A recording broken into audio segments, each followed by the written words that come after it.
Welcome to today's webinar, which is titled, When is a Submission Not a Submission? Differences in the way journals report the same metric. So this is the third in a series of webinars sponsored by Origin Reports, which is a journal reporting software. And Dr. Jason Roberts will be our speaker today, and I'll introduce him in just a moment. My name is Erin Landis. I'm the Managing Director of Origin Editorial, an editorial services and consulting company, and I am the moderator for today's webinar. So without further delay, I'll introduce Jason. Jason is a senior partner at Origin Editorial and Origin Reports. He is the founding president of the International Society of Managing and Technical Editors, otherwise known as ISMTE. And in 2017, he published the book Peer Review, Reform and Renewal in Scientific Publishing. Additionally, Jason is an editorial board member of the journal Research Integrity and Peer Review, and he has worked with the Equator Network on elevating reporting standards. Jason is considered an expert on editorial office reporting and has spoken at numerous industry conferences on this topic. So I'll turn it over to you, Jason.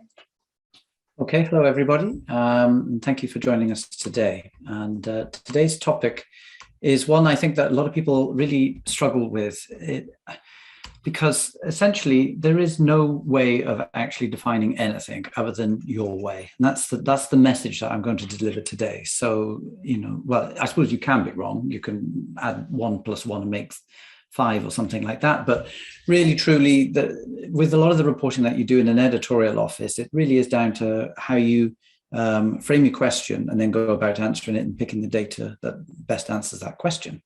So when is a submission not a submission? So let's look at the differences in the ways journals report. So there's going to be 5 topics that we're going to cover, or 5 areas of this presentation. So why does my data look different? Absolute numbers that are not absolute. So we're going to talk about absolute and relative numbers a little bit in the sections that follow. And then finally ask the question, why does that matter? And then I'll just go over some takeaways at the end for you as well, because I always like my presentations to have some sort of practical element rather than just a lot of theoretical waffling. So let's take a look at why does my data look different? So common questions that we hear are, well, how did the old editorial office come up with these numbers? And if you've been at these presentations before, that you'll know that one of the things I always say is write down the parameters that you use. Did you include everything? Did you exclude something? What dates did you use? Did you decide to pick a certain decision type over another one? Write down the reason for that, so that in future we will know what you were thinking, so your data can be replicated. And so that's a common question that comes up.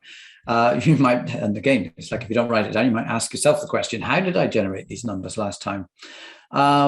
Another thing that we often hear is we are both supposed to be reporting the same thing, but our numbers differ. We come across that a lot when we started taking Origin reports out there to the wider world, is that people say, well, we've been reporting this number all these years, and your tool is now telling us this number. And again, it was usually just down to the fact that there was a subtle difference in what we were reporting. And it wasn't that we were right and they were wrong, or vice versa. It was just that maybe they decided that they weren't going to include withdrawn manuscripts in their submission count, something like that. It's as simple as that. So the submission system says X, but my report says Y. What went wrong? Well, again, sometimes it's just down to how the reports are written and that they will be excluding something or other. Occasionally, there are errors in the reports and that data is duplicated for some reason. Perhaps if an author is at 2 institutions in 2 different countries, occasionally that leads to 2 lines of data. So if you don't go through every line of data and just sum up the data in Excel or use Origin Reports to do that, you might come across that problem. Origin Reports does at least try to point out when it finds duplicate data, but again, you will find that there are sometimes coding errors, and that this comes up. Okay, so why does my data look different? Let's get down into the details. So is the item that you're reporting a relative or an absolute value? So relative numbers depend on other absolute numbers. So to give you an example that's relevant to you, percentage of reviewers that agree to review, that percentage is a relative number. So if you say 40% of reviewers that were invited agreed to review, that's a relative value, because It doesn't exist until you've got two absolute numbers and done some mathematical work with them. The absolute numbers are the number of invitations that were dispatched within your study period, to make it easy, the year 2021, and the number of times that reviewers agreed. So there is a definite actual number of times that people click the agree button, and there's a definite number of times that you sent out an invitation. And if you do your percentage equations, then you will establish a relative value. Now, relative values are also dependent on the nature of the questions used to generate them, okay? So this is a problem with them, is that if you ask a very different question, or even a slightly different question, you are going to find you get a very different answer, or a slightly different answer. And again, it's not saying that one is right or one is wrong. All you've done is create an answer to the question that you asked. And we're going to delve into that a little bit. I'm going to give you some actual examples from the editorial office. However, an absolute value, such as a number of submissions, well, surely that's factual and immutable, okay? I mean, you have a total number of submissions. You have a submission number. Well, I'm here to tell you that maybe that isn't the case. So we're going to look at that a little bit. And I hate to shake your faith in these things, but again, this is why sometimes numbers don't match. So why does my data look different? Before we go to exploring the reasons for these differences in the way that data are reported, there is something important to recognize. It is important to remember that differences in outcomes do not necessarily mean that someone is wrong. It is likely measuring something differently, which is why it is important to note your parameters. I said that at the start, I'm saying it here again. This is the most important thing. So if you ever use a tool like Origin Reports, or if you're comparing a report to someone else, another report someone else in the office did, and you're not getting the same numbers, it doesn't mean someone's right or wrong. It almost certainly means that you've decided to count something and they haven't. And I cannot stress that enough. Absolute numbers that are not absolute. So let's delve into that then. The most obvious absolute number should be, to you guys, the total number of submissions to your journal. Okay, that's an absolute number that we deal with all the time. But have you noticed, particularly if your manuscript IDs, revert to 1 on January 1st, that sometimes by the end of the year, it might say that you're manuscript number 999, but when you run the report, it says you only had 990 submissions. And you're like, well, how have I got this difference of 9? Did you know that in some submission systems, there is actually more than one way to report when something is submitted? And that actually could determine, if you're measuring on a calendar year, when that actually gets counted, particularly if they submit something in December, does it get counted in January? And I'll explain that as well. So the reason why I'm telling you all this is again, because it's easy to understand how relative numbers can get manipulated, as I just said, but even absolute numbers can be counted differently. So how can submission numbers vary? Well, first of all, do you count the number of withdrawn manuscripts? And again, no right or wrong way. I actually count them. That's my personal preference. I state that. And I do that simply because at some point the author went to the trouble of submitting that manuscript. Okay, so I decided to count them. Equally, it's perfectly fine to exclude them. What about manuscripts sent back to an author that have yet to be resubmitted? So this scenario is an author submits something, you do your technical check in the editorial office, and you send it back saying, you're missing, 3 figures that you said should be in there. But then the author never responds. And, let's say that all happened on December 30th. So, they don't respond. So that doesn't get counted in that year. It may be for some journals, maybe for some it does. But that's what I'm just saying is that, do you count them or not? Again, no right or wrong way. It's just your way. Do you only count unsolicited papers? I know of one journal that does that. So they actually exclude the next item, editorials. They exclude commentaries. And their reasoning for that is that, well, they kind of control that in a given year. So what they're really interested in is the thing that they can't control, which is the number of unsolicited manuscripts. They want to see if that really is going up or down, but that number might be hidden within a broader number that contains a lot of commissioned papers. Do you count reject and resubmit papers as 2 submissions or 1? And again, journals differ on this. So some journals actually have used the reject and resubmit option, and it's actually really just another form of revision, and there might even be an R number. Other journals will completely end that original submission, so the author has to submit something brand new, so it's going to have a new manuscript ID. Again, it's up to you, but I know that a lot of journals probably actually do count them as 2 papers, simply because to go back through all the data and figure out which one was a resubmission is probably just too much work. I mean, at the end of the day, if it's only going to affect about 4 or 5 papers, does 4 or 5 papers truly matter? And that's a question that only you can answer, but that's a heck of a lot of work to go back and link these papers. Is it fair and accurate to count manuscripts that were initially rejected for formatting or article type change reasons?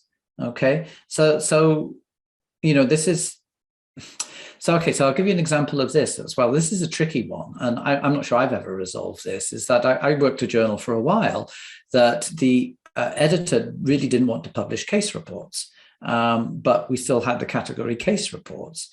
So what he would do is he had a decision type that was created that would say reject and resubmit as, and then the name of this, it was basically a letter to the editor. And so basically, reject and resubmit as a letter to the editor. So, and quite often this thing would come back in almost the exact same words, just formatted differently. And I don't know if that was really something that should have been counted in the total number of submissions, because, if you did that 20 times, that's maybe, it looks like we've got 20 extra submissions when it's really just the same paper. And so again, just these are the ponderables. Okay, so how submission numbers can vary, and it's nothing to do with how you define or frame things. Sometimes the systems offer different ways to record when a submission is officially reported. And again, this can have an effect if it crosses over into a different study period. And the study period that almost all of us use is the calendar year. So, for example, you may have configured your system, or somebody did when they first set it up, and you may not even know this. It could be that from the moment a paper is initially formally submitted by the author, that counts as a submission. Okay. So, Dr. X submits the paper on December 30th. They've submitted it to your editorial office.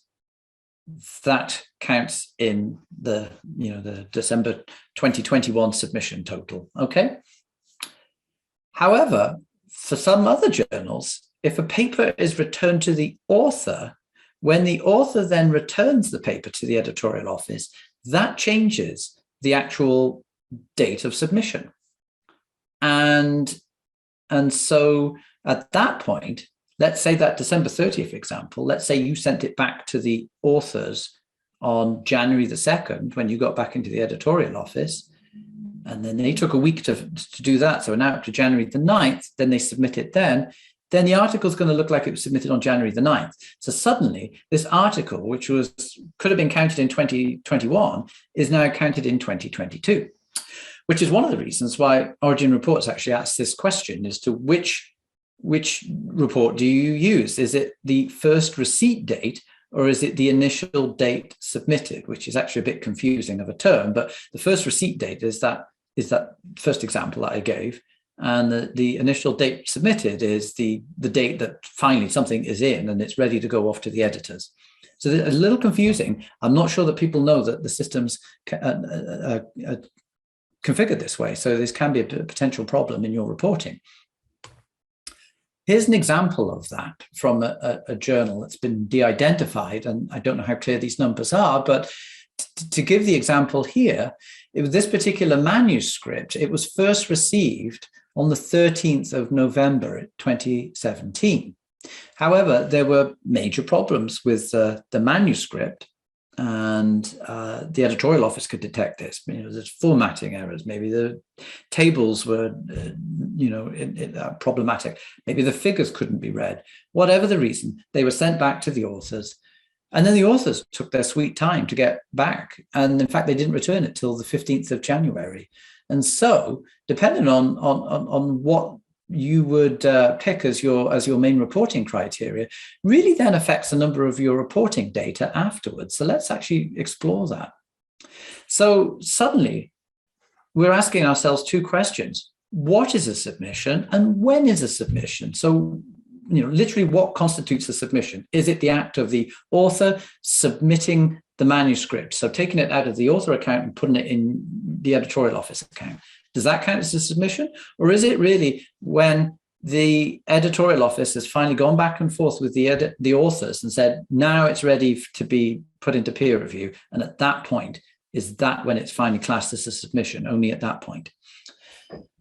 So this does create a reporting conundrum. So if a journal reports the turnaround time from the moment the manuscript is finally approved, and by that I just mean it's been checked in by the editorial office and it's now been sent to the editor, that number will look very different from the turnaround time experience that the author had. Okay, so in the example I just gave you, if we use that mid-January date, the initial date received, and then from there, the clock is ticking as to how long peer review for that paper took. That's a whole lot shorter than if we'd set it last November, which is when the author first sent it into the journal, okay? And so that really affects your turnaround times. Now, is that important? Well, it depends on what you want to achieve with your data findings. If you want to report on how fast your editorial office is processing a paper in peer review, then that initial date's probably fine. If you want to report on the author experience, then maybe you should be counting the date from November. If that's more important to you, then maybe that's when you count it. That said, is that also a valid statistic? Because in that particular example I gave you, the fact that it took from November till January was not the editorial office's fault. That was the author's fault. They sat on that paper for 2 months. Okay, so let's move on and consider this. Another example. So we've looked at submissions. How many peer reviews were performed? So again, in one sense, in an absolute number, that's an obvious count, isn't it? There were a literal number of reviews that were performed in a given year. But do you want to actually work all your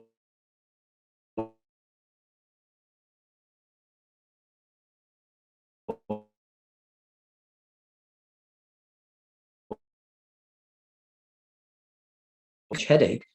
We have a design and methods advisor who looks at every single paper. So I have to exclude them from all my reviewer analysis because they completely destroy all my other numbers. I mean, if I look at my conversion rate of invitations to review and to acceptances to review, the number's much higher when I include that person, because I mean, they're looking at every paper. So you have to ask that question as to, do you want to exclude certain people? Now, that's easy to do if you've got different reviewer categories, and many journals have that. They have more than one reviewer category. If you include specialist reviewers in your count, does that distort other reporting data? Well, yes, it does. And so, that could be problematic. You have to account for that. Another problem could be, should you count those reviews that came in after a decision was rendered? Okay, so you may come across this a lot where your journal, maybe you wait for 3 reviews normally, but you got 2 reviews back and they both said the same thing, and the editor decides, I'm not going to wait for the 3rd review, and so off they go. They send the manuscript back to the authors with the 2 reviews and the decision. And then about a week later, the 3rd reviewer comes back and says, hey, what happened? I've finally finished my review. And what do you do? I mean, I'm sure we've all come across that if you work in an editorial office. Well, one thing that you might do is then send that on to the authors and say, hey, if you're still working on the revisions, here's another set of comments. Well, what, do you include that review or not? It's hard to say. If you don't send it on, should you still include it? Because somebody did send you something back. So again, even an absolute number when it comes to reviews is not necessarily absolute. How do you report the geographic origin of a paper? Do you report the country of origin of the submitting author, or do you do it of the corresponding author instead? That's how most reports are done. So, I mean, so let's say we're trying to find out, and this is from Origin Reports, this map. I know that I had a total of 911 submissions from the US and 185 from Italy. But if I decided to report on the corresponding author as opposed to the submitting author, would that change that number? I mean, at the end of the day, does it matter that much? I don't know. But, that is just something to bear in mind. Again, if your numbers are ever so slightly out from someone else's, that could be the reason why. What if either of those authors that you chose, the corresponding author or the submitting author, actually has an affiliation in more than one country? And so what do you do then? This is, if they're based in the US, but also have an institution in the United Kingdom, which do you count? It probably goes on the primary account, but, I've also seen authors have more than one account, and, it switches as to which is their primary address. And even then, there's a limited value to reporting on the geographic origin of papers, because let's say the submitting author is in the US, but what if it's a multinational team of authors? There's someone in Australia, somebody in France, there's somebody in Brazil. That kind of lessens their involvement. It's increased the geographic importance of the US in this particular case, if that's where the submitting author was from. Again, just things to think about.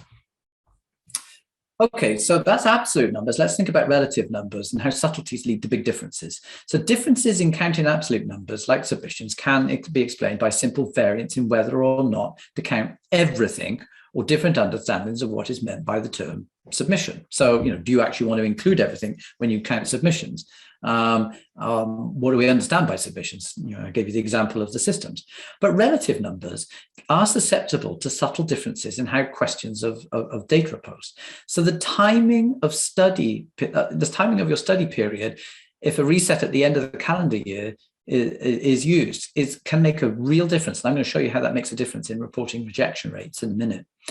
And then the second question is, because relative numbers are typically a comparison of something or other, but are you comparing like for like? And so that, are the comparisons equal and valid? Because if they're not, then you might again be getting a distorted number. Okay, so the big one, I constantly come across this when I talk to different journal offices, and they struggle with this. And so they ask me, what would you do? And so I tell them, and I'm going to tell you. So there is a huge difference in calculating your decision ratios depending on whether you pick the manuscript submission date or the date the decision was made. And so, so for some editorial offices, they say, no, it doesn't matter when it was submitted. We're literally going to report on, if we say the decision ratio in 2021 was X, then what they're reporting on was every decision made in 2021, which will include submissions from 2020 that were submitted at the end of 2020 that weren't receiving their first decision into 2021. It also includes papers that were submitted in 21 that got their decisions in 2021. The difference is exaggerated at the start of the year if your journal uses the date of submission, however, as opposed to the date of decision. And I know a number of journals that do this. It is distorted if you immediately reject a lot of papers. And so what that means is at the start of the year, your rejection rate's really high. And you think, wow, we're rejecting at quite a rate. And then it starts to go down as the year goes on. Well, that's because you're ignoring all those papers from the previous year that are receiving a decision early in the subsequent year, which is what this graphic is showing here. Really, is that if you receive 30 submissions in January and 25 papers are immediately rejected inside one day, so they're rejected inside January, come the end of January, your rejection rate would look like 83%. But is that really the case? Because you had also a whole bunch of decisions that you made on 2020 submissions that finally finished peer review and needed a decision in January 2021. So I strongly urge anyone to always report on the decision date, not the submission date. So when you say our decision date, our decision ratio is this, do point it out that that's what you're reporting on. because then it stays constant and it's not troubled by a shift in the calendar year. Timing charts are heavily dependent on whether immediate decisions are included. That's the important takeaway to remember from this. And to give you an illustrative example really, this is one thing that bugs me all the time, is when I see a number of journals report, we are that much faster in delivering our initial decision than we used to be. And then you look at the decision data and you see that what they've done is they've decided to include immediate rejections in that data or immediate acceptances. So to give you an example of this example here sort of shows that it typically took 74 days for this journal to make its initial decision. And they got it down to 59 days in 2020. But that wasn't good enough for whatever they were the story they were trying to spin. So now they've decided to include all their immediate decisions. So suddenly 74 became 60 and now at 59 became 48 days. So you're able to shave off a number of days. And again, it's not necessarily that one's right or right. I personally find it disingenuous, but that's just my opinion. I mean, at the same time, it is you truthfully reporting how long all your initial decisions took. But the reality is that if you're immediately rejecting manuscripts within a day or so, then I'm not really sure that that's a helpful metric to include them if you're trying to monitor, well, how fast really are we with our peer review process, okay? There is no industry standard on what you should report, so no one's going to, call you out for doing that if you do include your immediate decisions. It's not wrong. It definitely isn't wrong. But if you are focused, again, on the author experience, it's probably best to exclude the immediate decisions, because what the authors want to know and what you should be alert to is really how long is it taking their manuscript after full peer review, okay? Immediate decisions, they don't really care. They've got their decision. It was immediate rejection. They've moved on. But we really need to know that your authors aren't languishing in peer review for 70 days or whatever, okay? And then, of course, there is the issue of what do you do? And not all your immediate decisions are immediate. I worked at a journal many years ago where the editor would sometimes take up to 15 days to make an immediate decision, just sat on the papers. So at that point, I mean, some journals are pushing through manuscripts through full peer review in that amount of time. So, I'm not quite sure how you handle that. Relative numbers, subtleties, big differences. Another classic example, reviewer conversion rates. And this is really about how you frame the question. Remember I said it's about the data you pick and the questions that you frame. So some journals, what they're wanting to report is the percentage of reviewers that agree to review a manuscript. So 100 invitations go out to peer review. 50 responses say, yes, I will peer review. That's what they want to measure, so 50%. Other journals are more interested in asking the question, the percentage of reviewers that completed a review, which is a different statistic, because then you've got 100 people that were invited, maybe 50 agreed, but only 40 completed. So now that number is 40%. That's the number that they want. They're more interested in completed. Now, why I bring this up, and to belabor the point, is that there is often this confusion. So I see people talk about conversion rates, but they don't define what it is they're measuring. Is it agreeing or is it completing? And you can actually do both of these things. I'm not saying that you should do one or the other. You should probably actually do both.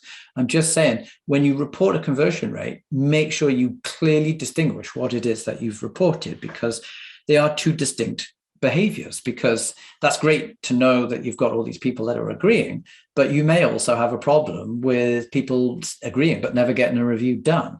Like the difference between 50 to 40. So if that sounds like a lot of people aren't completing their reviews. So that might be something you want to investigate.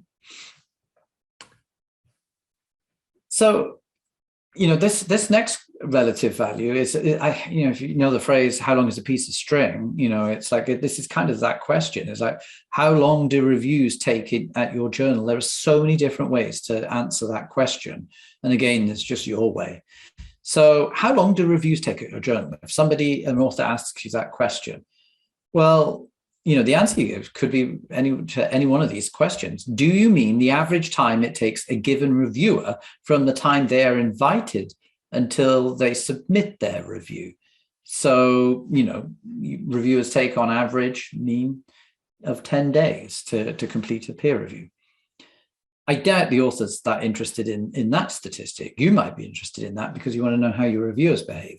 That's probably not what they mean.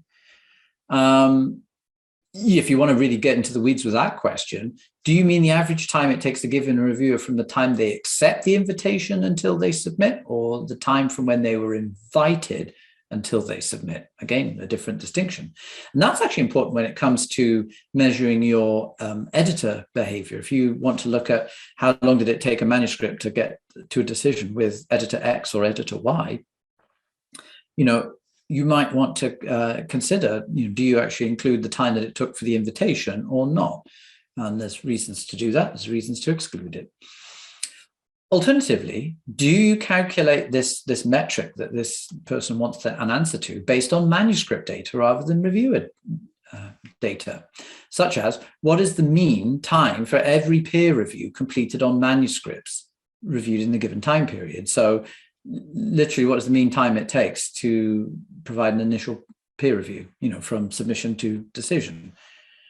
Or maybe for your own practical purposes, do you really want to measure it from the moment the first reviewer agrees to review until the last reviewer submits their review? That might be something you want to monitor, to monitor behaviors, because maybe you can control the start. You can control how fast you check it in. If you're the editor, maybe you can control how fast that you can dispatch your invitations and your decisions at the end of the process.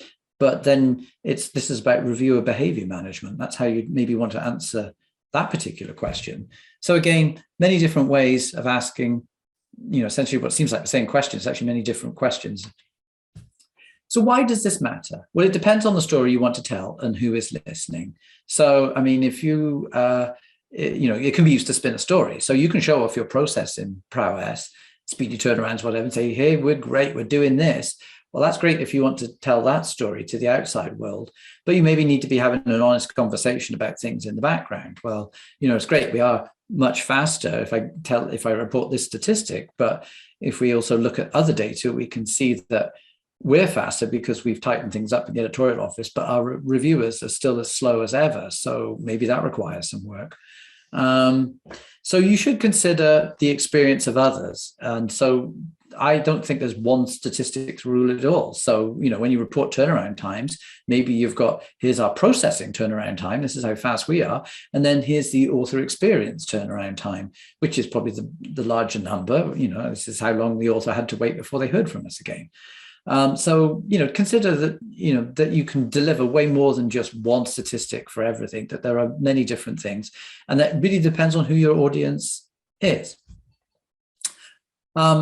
It is important to understand these issues because you could be making a wrong policy decision. So I've given you some examples of how editorial offices can frame the question differently, get different answers. But that classic example to me is the decision ratio one, is that, if you start making, acceptance or rejection decisions based on the fact that you're resetting your study period every year, so you're reporting off the submission date rather than the decision date, that could give you some very wonky information that you then go off and set a policy on.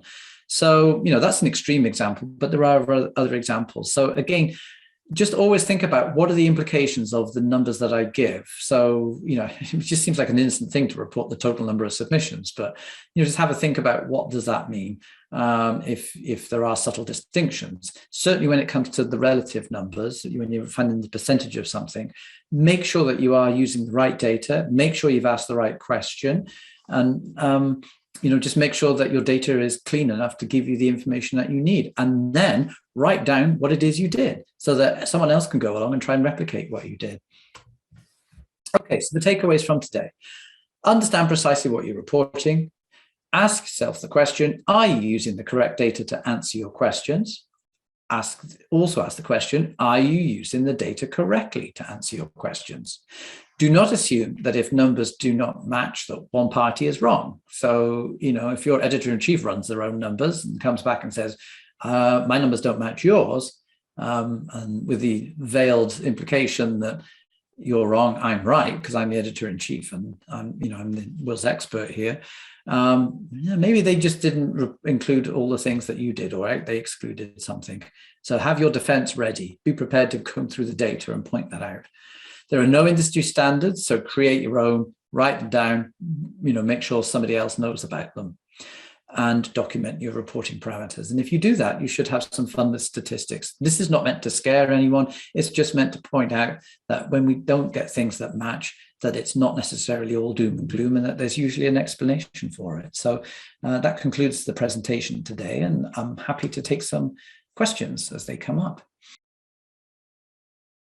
Thank you, Jason. That was very, very interesting, and I learned a great deal. I'll just say that before I came to Origin, I worked for the American Gastroenterological Association, and we had someone there who was pretty skilled in data and getting data out of our manuscript tracking system and sharing it with our editors-in-chief. But so for that reason, I sort of my data collection and analysis skills are sort of underdeveloped. So now that I'm working on another journal in my capacity at Origin, I'm finding that I'm really having to get up to speed on reporting. So this was incredibly helpful for me in particular. Thank you. One question I had for you, just sort of a general question. I know that the presentation you gave was really about sort of reporting and the nuances of reporting, but in terms of using Origin reports as a tool to report data to editors-in-chief or other stakeholders related to a journal, what would you suggest a good strategy would be to persuading them that it's a good tool to use? I think that I ran into an issue with editor-in-chief I'm working with where I had to really sort of persuade him that the data and the charts and graphs coming out of Origin reports were valid and accurate. And I think you touched on a lot of why the data coming out of a manuscript tracking system might look a little different than Origin reports and the reasons why, but it was a little daunting from my perspective of how to persuade him and explain to him sort of what you explained today. Do you have a sort of a recommendation on that? Well, I suppose each situation is unique, but I will say this, that, and it could be Origin reports, it could just be that you've generated it yourself in Excel and they've done their own operation as well and come up with different numbers. But I will say this, that I found that what you have to do is say, okay, you show me your raw data. So you have to take the initiative, because unfortunately these editors aren't going to do it. They like to, like I said, it's a veiled implication that you're wrong and they're right. So say, okay, fine. Let's take your raw data and have a look. And then that usually when you look at the raw data, then you can see right away, they included all these immediate rejections and I don't. So right there is the issue. So sometimes it's as simple as that. You just have to, within 30 seconds, you can look at it and go, okay, that was the problem. Other times you have to dig a little deeper, and it's much more subtle as to what's gone on. I mean, some of these things, like, to be honest, I never knew. I've been doing this job for 20 years and using systems like Editorial Manager and Scholar One. I never knew that there was a first receipt date and an initial submission date. It was with a particular journal that I put the example up on there, and I was so confounded as to what was going on, as to why my numbers were different, and that was the reason why. And they were always out by about 2 or 3, and you think, well, if they were out by a lot, then I'd know that there was a major problem. But the fact that they're out by 1 or 2 means that there's obviously something subtle that's wrong, and that's what we often find, is that certainly with Origin reports, is that people will load in their data and it's out by 2 or 3, and then they go, well, what's going on? I don't understand it. And usually it's just a subtle distinction in something. We've also found occasionally that there's duplicate lines of data, and so the Origin reports actually finds that. Okay, so that's how you do it. You just have to get down into the weeds, I'm afraid. Yeah, that reminds me of my experience at AGA, and we used Excel, and what we had done for years was each managing editor would run their own reports.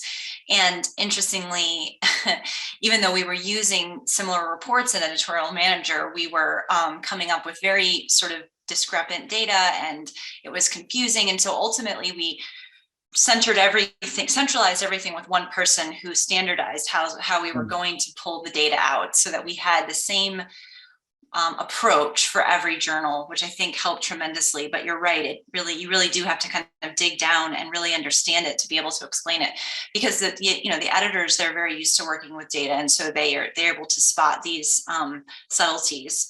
Exactly.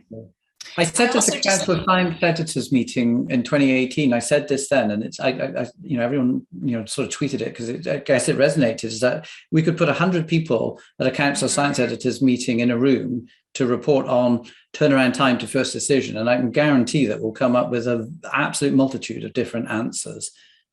So going back to what you said, Jason, about, and I will admit too, I did not know that there was an initial date received and a first receipt date. Is there, in your opinion, best practices around which date you should be looking at, or do you use different dates, as you kind of alluded to, for different types of questions that you might be trying to ask?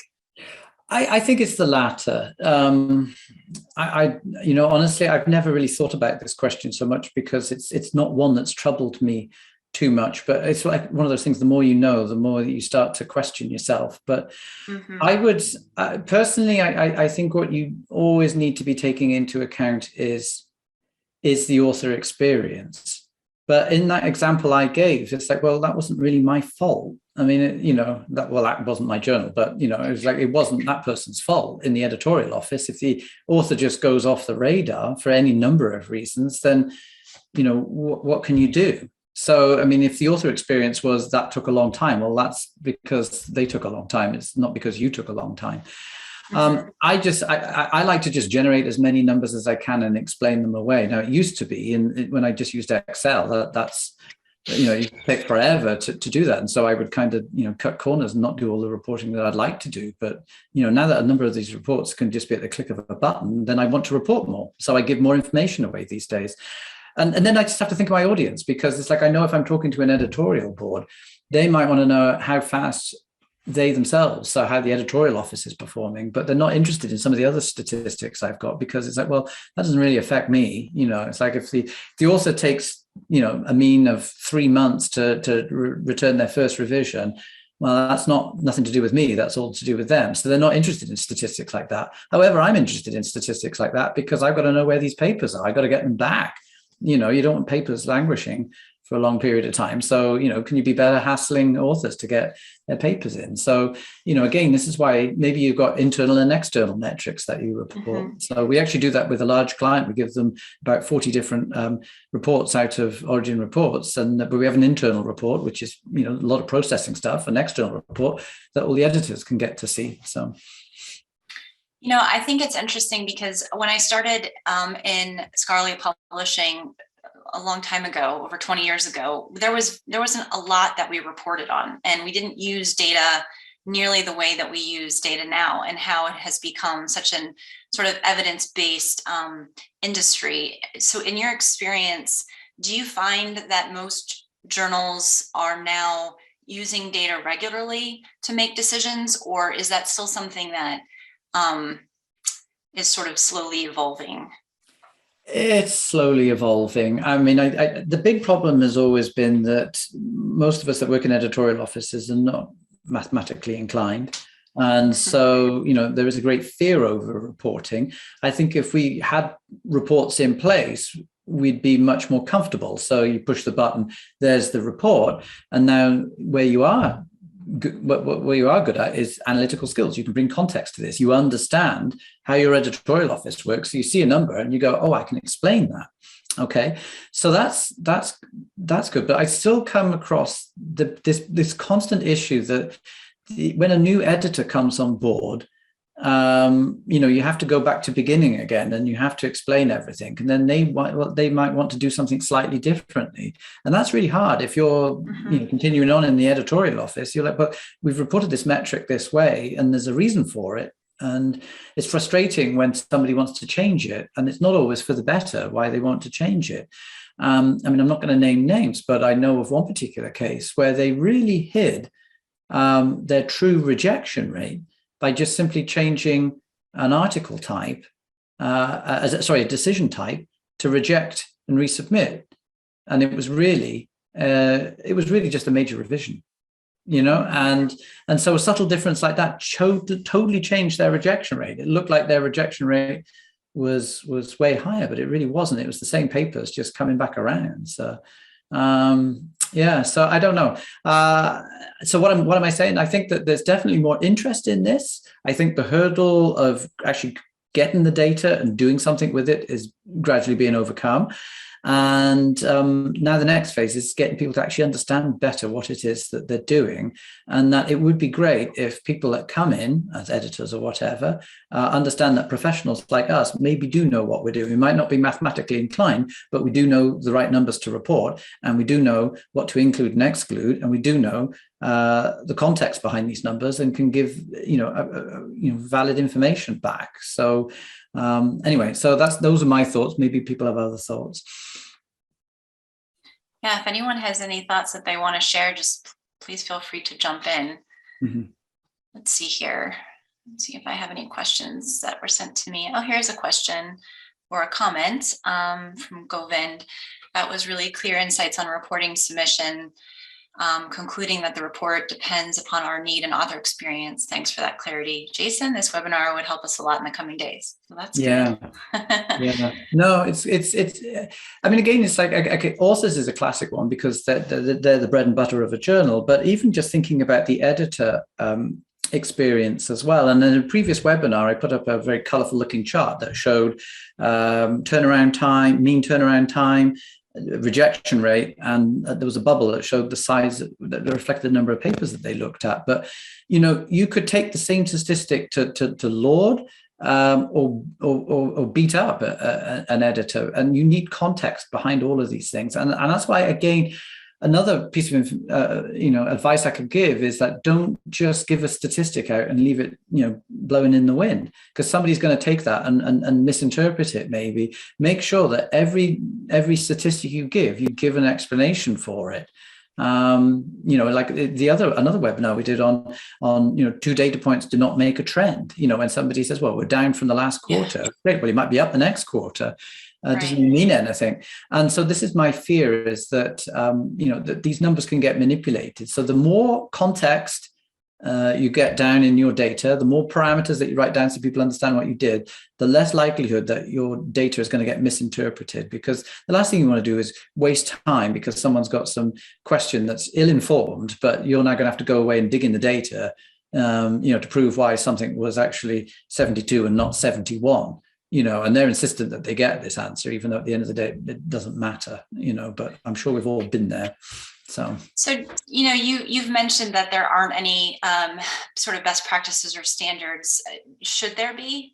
And I mean, from my perspective as someone who's in, an editorial office, I think over the years, it's been a little uncomfortable to not have any best practices or standards to sort of rely on when explaining why we made the decisions we made on how to report on certain data.